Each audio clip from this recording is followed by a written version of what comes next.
Afternoon সবাইকে। বন্ধুরা, তো তোমরা কীরকম আছো? নিশ্চয়ই ভালোই আছো। তো আমার তো পুজো করে আমি কতদিন মানে পুরো মাসটাই ব্যস্ত ছিলাম। প্রথম থেকে মার পুঁথি, পদ্মপুরাণের পুঁথিটা পড়তে লাগে, তো ওই পুঁথি নিয়ে পড়লাম।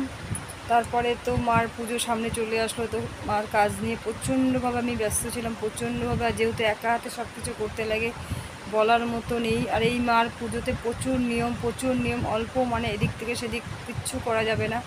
তো কি বলবো, বলার মতো কিছু নেই।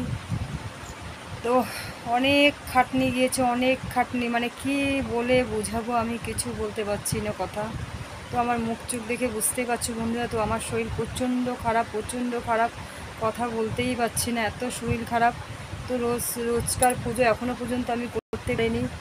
হ্যাঁ, তো এই যে শাখা পড়েছি, দেখো মার পুজোতে আমি শাখা পড়ি, শাখা পলা সবই পড়ি। তো এইবার পলা পড়াটা হয়নি আমার, শাখাটা পড়েছি। তো মার পুজোতে প্রচুর মানে ভালোও লেগেছে, খুব ভালো লেগেছে, কিন্তু প্রচুর কাজ। তো অনেক বাসনপত্র সব কিছু ধোয়া হয়েছে। তো এখনও কিছু বাসন আছে যে আমি আর পারছি না। কালকে মার দুধকলাগুলোকে ব্রহ্মপুত্র নদীতে আমি বিসর্জন দিতে দিয়ে আসলাম গিয়ে কালকে। তো অধিবাস থেকে, মার পুজো থেকে, বিকেলে সন্ধ্যা আরতি থেকে ব্রাহ্মণের কমপ্লিট কাজ আমি একা কমপ্লিট করতে লাগা হয়েছে। বাজারহাট ঘরের মানুষও করেছে, কিন্তু মার একটা পুজো করতে যে কত কাজ থাকে, বাসন ধোয়ার থেকে, মার মন্দির পরিষ্কার করার থেকে, তারপরে ঘরের কাপড় জামা ধোয়ার থেকে, নিয়ম কারণ মেনে চলা থেকে, কি বলবো, বলার মতো কিচ্ছু নেই। তো মানে যারা এগুলো মানে করে, এগুলো তারাই বুঝবে এগুলো, মানে আর কি বলবো, আমি আর কিছু বলার মতো নেই।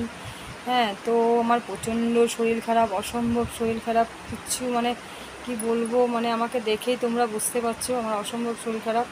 তো এখনও মার পুজো কিন্তু আমি দিতে পারিনি। সকালবেলায় খালি আমি একটু মুড়ি আর একটু পায়েস খেয়েছি। তো এখনও অনেক কাজ বাকি আছে, টুকটাক কাজ করে আমি এখন আবার সকালবেলা একবার চান হয়ে গেছে, তো এখন আবার চান করে মার পুজো দিতে লাগবে। তো অল্প আগে আমি গিয়েছিলাম বাজারের দিকে, বাজার থেকে আসলাম। বাইরে ওয়েদার আজকে মানে মোটামুটি ভালোই আছে, অল্প আগে রোদ ছিল, কিন্তু এখন আবার ঠিকই আছে। তো মাথার উপরে তো সবসময় ফ্যান চলতেই থাকে। আমার তো গরম প্রচুর, যেহেতু হাই প্রেশার আছে, ওষুধ খাই আমি। তো বন্ধুরা, তোমরা সবাই নিশ্চয়ই ভালো আছো। তো এখন রান্নাবান্না আছে, কী করবো না করবো আমি কিছুই জানি না, হয়তো সিদ্ধ ভাত, আলু সিদ্ধ ফেনা ভাত করে খেয়ে নেবো। তো এখন আমার কাজ মানে কিছু করার ইচ্ছা নেই, কিন্তু কিছু শরীর অসুস্থ হলেও আমার কাজ করতে লাগে। আমি যদি অসুস্থ হয়ে শুয়েও থাকি, তাও আমার কাজ করতে লাগে, ঠিক আছে? কারণ যেহেতু ঘরে মানে এক্সট্রা কেউ নেই যে কাজ করবে, ঠিক আছে? তো কাজ করতেই লাগবে। তো এই জন্য আমি আগেও বলেছি, এখনও বলছি, আবার বলবো, তো আমি সবসময় মার শক্তির দ্বারা আমি চলি। কারণ তার শক্তি না আমার শরীরে যদি না থাকে, তো আমি চলতে পারবো না, একেবারে না, টোটালি না। তার শক্তির দ্বারা আমি চলছি, আর তার শক্তির দ্বারা আমি এগিয়ে যাচ্ছি। তো এটা আমি বলবো, সবসময় বলবো, মার শক্তি না থাকলে আমি চলতে পারবোই না, কোনো পর্দায় না। তো এইভাবে যেন আমি আরও এগিয়ে যেতে পারি। তো বন্ধুরা, প্লিজ তোমরা সবাই আমার পাশে থেকো, এইভাবে যেন আমি আরও এগিয়ে যেতে পারি। তো আমার ভিডিও যদি তোমাদের ভালো লাগে, তো লাইক, কমেন্ট, সাবস্ক্রাইবটা করতে একদম ভুলবে না। আর তোমরা এইভাবে আমার পাশে সব সময় থেকো, ঠিক আছে? তো আর কি বলবো, বলার মতো কিছু নেই। তো মাঝখানে প্রচুর ব্যস্ত ছিলাম, শরীরও প্রচুর খারাপ, এখনও খারাপ, শরীর প্রচণ্ড খারাপ।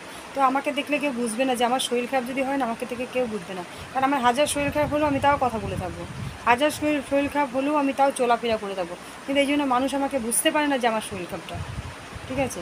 তো আর কি বলে, বলার মতো কিছু নেই, কারণ অনেক কাজ আছে এখন করে। তো ওগুলো করবো এখন, করে ঠরে।